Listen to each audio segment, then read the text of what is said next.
పల్నాడు జిల్లా క్రోసూరులో తెలుగుదేశం పార్టీ కూటమి విజయం ఉత్సవాల సందర్భంలో భాగంగా ఈరోజు సిద్దిపాలెం ఆంజనేయ స్వామి దేవాలయంలో పొంగలు ప్రత్యేక పూజలు నిర్వహించి క్రోసూరు తెలుగుదేశం మహిళా కార్యకర్తలు నాయకులు పాల్గొన్నారు.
చంద్రబాబు నాయుడు గారని మరి ఘోషిస్తూ ఉంది. నిన్న ఉదయం నుండి కూడా మన యొక్క ఫలితాలు ఏ విధంగా అద్భుతంగా నిలబడ్డాయో ప్రజలందరికీ కమనీయంగా వీణులు విందుగా చాలా చక్కగా మనం నిన్నటి నుండి వింటూనే ఉన్నాము.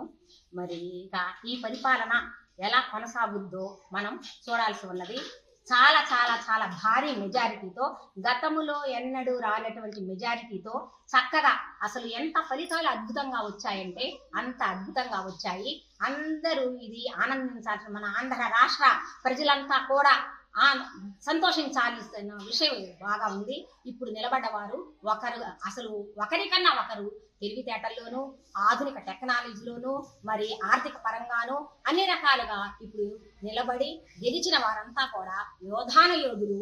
భవిష్యత్తు, మన ఆంధ్ర రాష్ట్ర భవిష్యత్తు వారి యొక్క భుజస్కంధాల మీద ఉంది కాబట్టి వారు తప్పకుండా వారు ఇచ్చినటువంటి ఆ హామీలు కానీ, మరి ఆంధ్ర రాష్ట్రం మరి సింగపూర్ అందరికీ లవ్ ఇన్ సింగపూర్ అనేటువంటి నానుడి వెనకటి నుంచి మనకి ఉన్నది. ఎప్పటి నుంచో సింగపూర్ లాగా చేయడానికి అసలు అదెంతో పెద్ద గొప్ప విషయం కాదండి.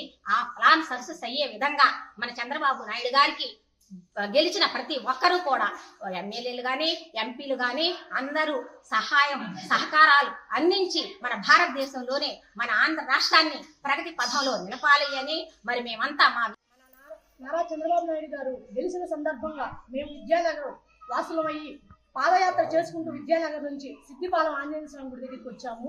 ఇక్కడ స్వామి దయ ఎప్పుడు ఈ 5 సంవత్సరాల నారా చంద్రబాబు నాయుడు గారికి అండగా ఉండాలని కోరుకుంటూ అందరం ఆంజనేయ స్వామిని ప్రార్థిస్తూ అందరం మొక్కులు చెల్లించుకున్నాము. ఈ 5 ఏళ్ళు ఆయన ఆరోగ్యాలతో ఉండి ఈ రాష్ట్రాన్ని అభివృద్ధి పదంలో నడపాలని కోరుకుంటూ మేమందరం ఎంతో కష్టపడి ఫస్ట్ టైం వచ్చామని భాష్యం ప్రవీణ్ గారికి అందరం కృషి చేశాము. ఆయన మన విన్నపాన్ని ఆలకించి మంచి అభివృద్ధి చేయాలని కోరుకుంటూ మా విజయనగరం వాసులు ఎప్పుడు అండగా ఉండాలని కోరుకుంటూ ఆంజనేయ స్వామిని ప్రార్థిస్తున్నాం.